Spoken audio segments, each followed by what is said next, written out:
San Jose Emergency. What are you reporting? Yeah, I'm reporting regarding my coworker. She didn't show up for work for last 2 days, and then my work called me because I live close to her to go check her house, and I came here and I'm knocking at the door. September 13th, 2018, a frantic 911 call comes in San Jose after a woman makes a horrifying discovery at her coworker Karen's home.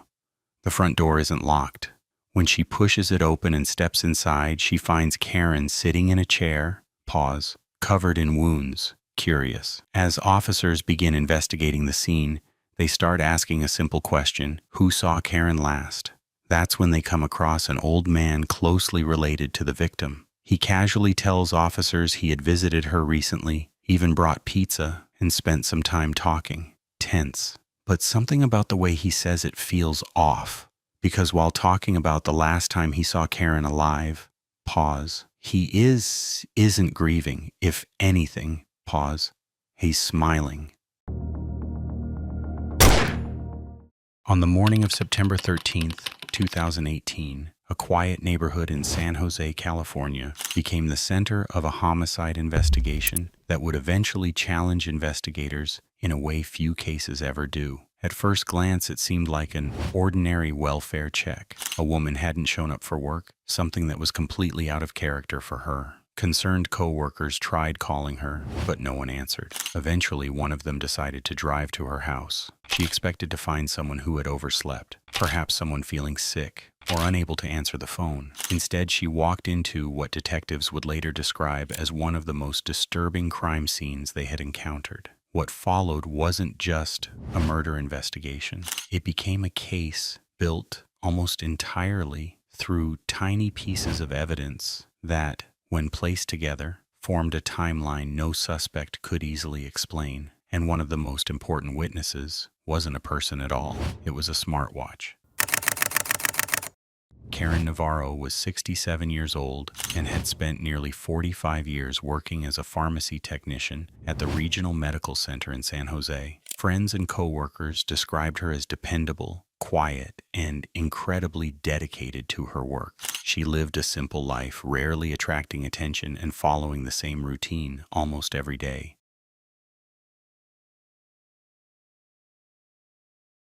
She wasn't married and didn't have children. Most of her life revolved around work and home. Because of that routine, people immediately noticed when she suddenly disappeared without explanation. Karen simply didn't miss work. When she failed to arrive for consecutive shifts and couldn't be reached by phone, concern quickly turned into fear. One of her co-workers, Amber, volunteered to check on her. As she approached the house, everything appeared normal. There were no broken windows, no obvious signs of forced entry, no indication that anything unusual had happened. She knocked on the front door several times. Nothing. She called out Karen's name. Still nothing. Then she gently pushed on the door. To her surprise, it slowly swung open. The door had been closed, but it wasn't locked. That single detail immediately felt strange. Amber cautiously stepped inside. Only a few steps into the house, she saw Karen sitting in a dining room chair. At first, she hoped Karen had simply collapsed, but then she noticed the injuries. Karen wasn't moving. Her face appeared badly discolored. Terrified, Amber immediately ran outside and called 911. House, and I came here and I'm knocking at the door. She didn't answer the door, and then I just slightly pressed the door. The door opened, and she is sitting on the chair, and her face is all black spots on her face. I got scared and came out. I don't know if she is alive, or we need emergency medical help, please.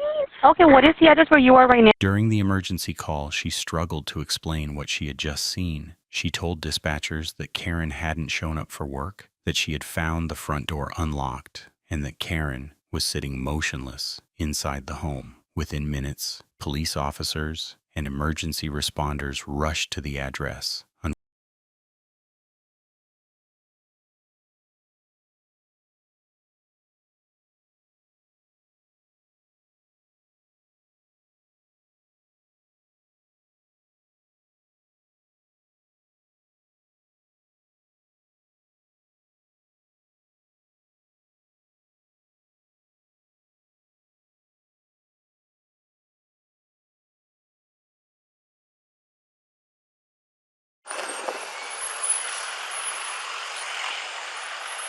she moved at all?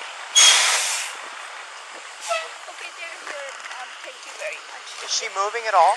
I just went inside and I just... Fortunately, there was nothing they could do. Karen Navarro was pronounced dead at the scene. As officers entered the residence, they immediately realized this wasn't a natural death. Does she look pale like she's passed away?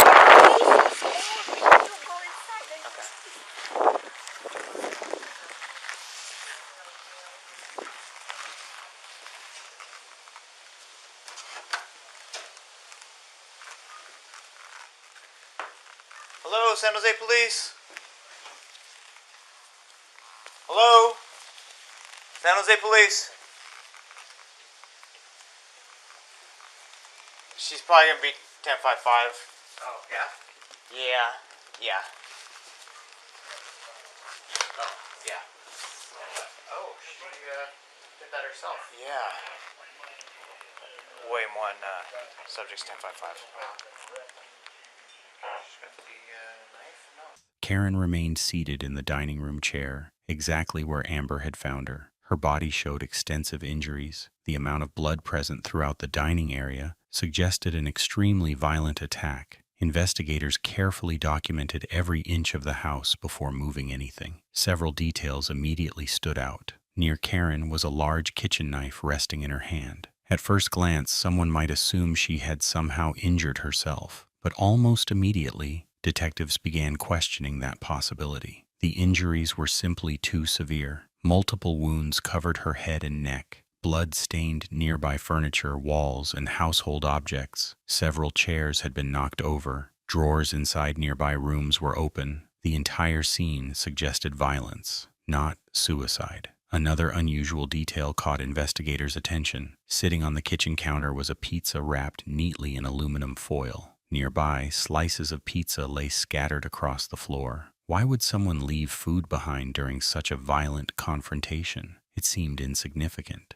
Yet experienced homicide detectives know that seemingly unimportant details often become the key to solving a case. Then investigators noticed another odd clue. Near the front entrance was a small, torn piece of brown paper. Written on it was a simple number, 157. Nobody knew what it meant, but detectives collected it anyway. At a murder scene, nothing is ever too small to preserve. As crime scene investigators continued examining the residence, another important observation emerged. The front door had been found closed but unlocked. Meanwhile, the sliding door at the rear of the house was open. Did someone escape through the back? Had someone staged the scene? Or had Karen herself opened the door earlier that day? At this stage, investigators had far more questions than answers. But they already knew one thing with certainty. Karen had not died naturally. Someone had been inside that house. Detectives investigate a homicide. One of the first questions they ask is surprisingly simple. Who saw the victim last?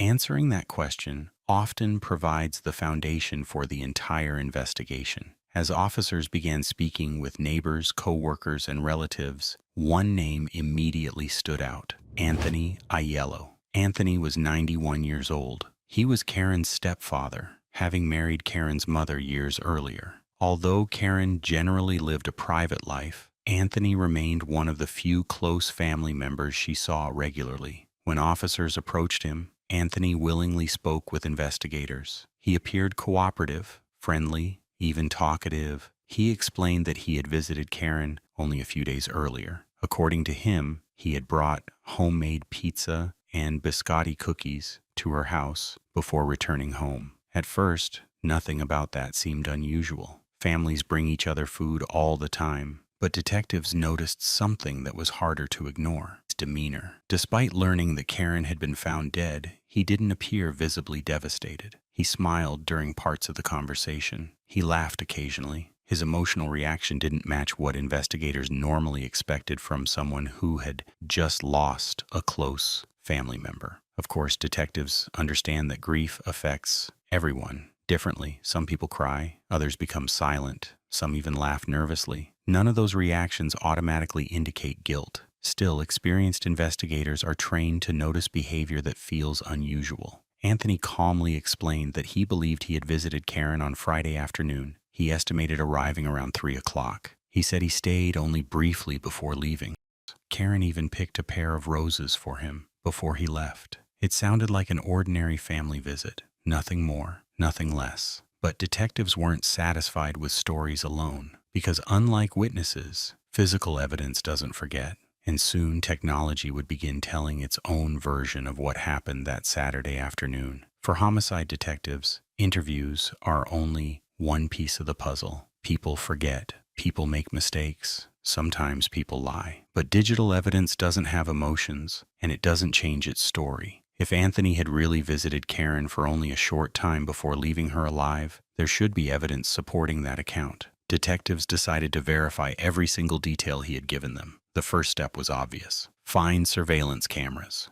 Initially, detectives weren't sure whether the device would contain anything useful, but when specialists extracted the data, everything changed. FIT engineers worked with investigators to retrieve the information stored both on the device itself and on FIT's servers. Karen's tracker synchronized with a nearby paired device approximately every 15 minutes. That meant investigators could reconstruct her final recorded movements almost minute by minute. The data showed that Karen had been active throughout the day. Nothing unusual appeared during the morning. Then came the afternoon of September 8th. At approximately 3:20 p.m., Karen's heart rate suddenly spiked. It wasn't a gradual increase like someone taking a walk. It was sudden, sharp. Within moments, the heart rate rapidly declined. Then, at approximately 3:28 p.m., the FIT stopped recording heart rate entirely. No further movement, no additional steps, nothing. The device never recorded another heartbeat.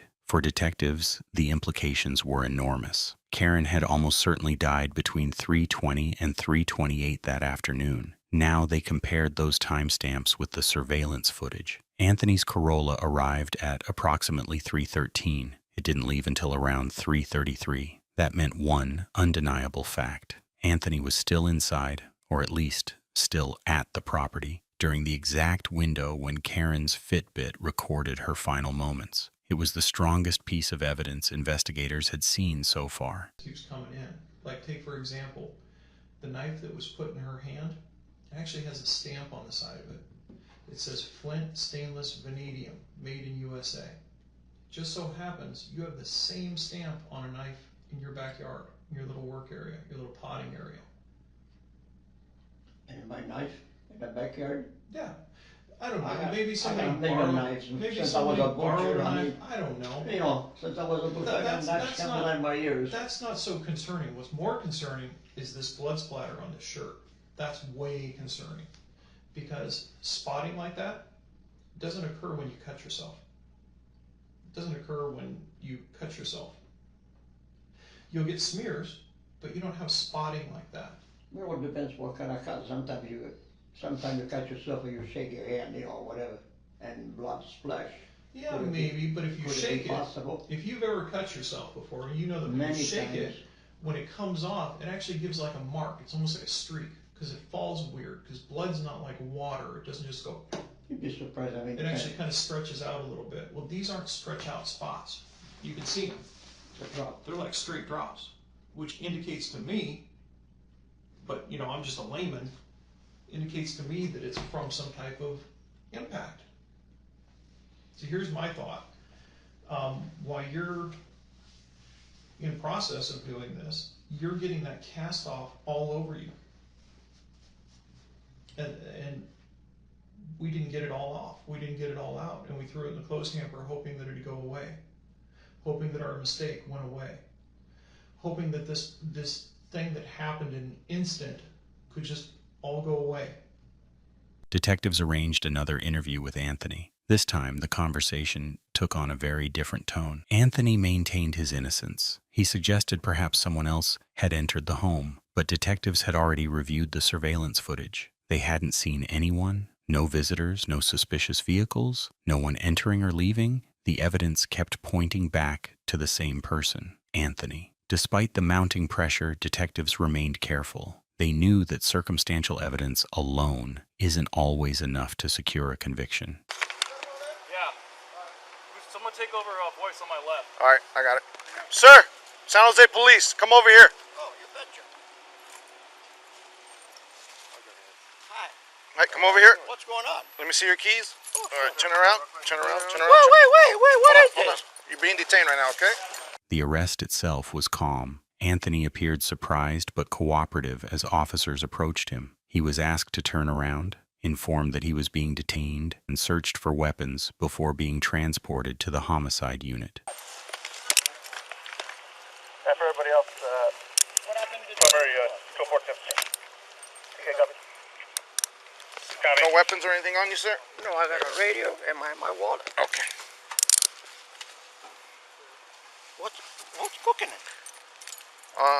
The case officer here is going to explain to you what's going on, okay? Okay. We'll have him talk to you here in a second. This is I don't know.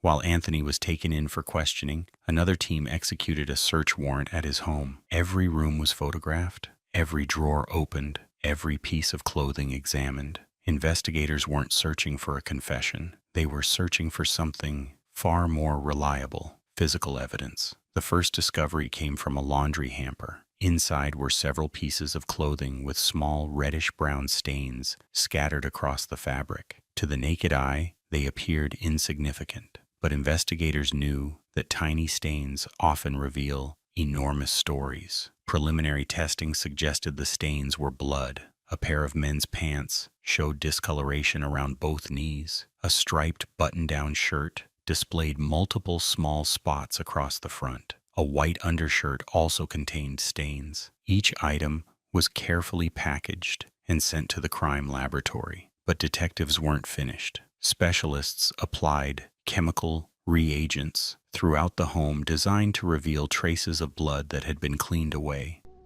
Karen was wearing a Fitbit when she was murdered. So it tells us the exact time when her heart stopped beating. Are those things perfect? The timelines are very accurate. Is that right? Yeah. I've never heard of it anyway. Yeah, I think I got one maybe a couple years ago. Oh, did you? But they're very accurate, and so that's why we're telling you that I understand. you were there. I understand. In that timeline. So unless someone else was there with you, or right when you left, and even then, right when you left, it already shows her heart stopped beating. So that's what we're trying to tell you. These things are very accurate. I understand. So, Tony, you asked what a Fitbit is. Yeah. That is a Fitbit. No, I've never seen one before. Never heard of it. Well, I'm going to show it to you. Looks like a watch, doesn't it? Yeah. It's upside down. This is the inside of the watch. Tony, you see these two little lights right here? Yeah. And this little square? Uh-huh. Those are sensors. Hmm. Pretty high tech. Those sensors are what read movement and heartbeat. These two little sensors and that little square box are the way important part in this investigation. Here's why. So here's a report. It's just a screenshot, but it says from September 1st until September 13th. This is what's called steps. Okay, and you see on some days Karen hit 10,000 steps, and that's great. That's walking a long way. So this right here is September 1st. This is September 2nd, 3rd, 4th, 5th, 6th, 7th, and 8th. Karen walked around on the 8th. But now what I'm going to do is I'm going to turn the page, and we're going to go to September 8th. Saturday, September 8th. I didn't make this up. So these are steps, okay? These indicates right around midnight she's still walking around. But you see that there's nothing here, which indicates that she's probably sleeping. Here she's getting some more steps. She's probably walking around the house. Maybe she got up to use the restroom. I think that's what you better do. Whatever. All the way up 8 a.m., 12 p.m., so now we're right about noontime. And then as you keep going on, there's a little bit of walking around, and all of a sudden it drops off. And from here on out, there's nothing. If you look at this real close, this is 12, this is 4. So you would figure 1 o'clock's probably in there somewhere, 2 o'clock's probably in there somewhere, 3 o'clock's probably in there somewhere. But the problem is there's nothing after 3 o'clock. Very little. Very little. In fact, you can see that little thing. It's so small I can barely see it even with my glasses off. I see it. So then it gets back to what time you were there. Your car is in the driveway. Then they turned to the Fitbit data. They explained that Karen's heart stopped while his vehicle was still parked outside. Anthony quietly shook his head. I can't explain it. The detectives didn't argue. But detectives weren't focused on whether Anthony sometimes bled. They were interested in the pattern of the stains. Investigators explained that the spots didn't resemble ordinary drips from a cut finger. Instead, they appeared more consistent with projected blood. Tiny droplets spread across the front of the clothing. The difference mattered. Blood dripping downward from a finger leaves one type of stain. Blood striking clothing during a violent assault creates another. Anthony insisted he couldn't explain the markings. The questioning then turned toward the sinks inside his home. Detectives informed him that chemical testing indicated someone had cleaned blood from multiple locations. Again, Anthony maintained his innocence. He suggested the blood could have been his own. After all, he often washed cuts in those sinks. The detectives acknowledged that possibility. Then they asked another direct question. We already have that, so we don't even need it. So we can compare this to your blood, these blood stains, and we also have blood from Karen. And we can compare these blood stains to Karen. Mm-hmm. Now, Tony, I want to ask you this. If those are if that's Karen's blood, what should we do? I have no idea. You have no idea because you don't have a conscience, or what is it? If this is Karen's blood, you could think of it. if this is Karen's blood, what would you do? What should we do? Place me guilty. I don't determine guilt or innocence, I just find the truth. But what should we do? I have no idea what you would do, what you have to do. What would you do? What would I do? If that's Karen's blood, all these little spots on the shirt, if that's Karen's blood, what would you do? I have no idea. I have no idea. I would like to sit back and count the number of times that you've said, I have no idea. If laboratory testing shows Karen's blood in your house, how would you explain that? For the first time during the interview, Anthony hesitated. Instead of firmly denying the possibility, he simply replied that he didn't think it would happen. The wording caught investigators' attention. Most innocent people respond immediately. That can't be her blood. His answer sounded noticeably less certain. Detectives pointed out the difference. Anthony quickly corrected himself, insisting Karen's blood wouldn't be found in his home. The detectives weren't surprised. Many homicide suspects maintain their innocence even when confronted with overwhelming evidence. Their job wasn't to force a confession. Their job was to gather enough evidence for prosecutors to present the case before a jury. So what you have to do? Hey, Tony, this here's Jeremy. Yes. Jeremy's going to take you over to the Santa Clara County Jail, okay? We have to handcuff everybody, but I understand what's going on here. What we're going to do is we're going to handcuff you in front, I appreciate that. as long as you don't get out of control, Oh, sure. okay? Eventually, investigators informed Anthony of their decision. He would be booked into the Santa Clara County Jail on suspicion of murdering Karen Navarro. In the end, Karen Navarro never received the courtroom resolution many hoped for. But thanks to careful detective work, surveillance footage, forensic analysis, and the silent record kept by a Fitbit, investigators reconstructed enough of the timeline to form the theory that guided the entire case. Whether that evidence would have convinced 12 jurors beyond a reasonable doubt is a question history can no longer answer. What remains is a case that forever changed how investigators viewed wearable technology in homicide investigations. A reminder that sometimes the smallest devices can preserve the biggest clues.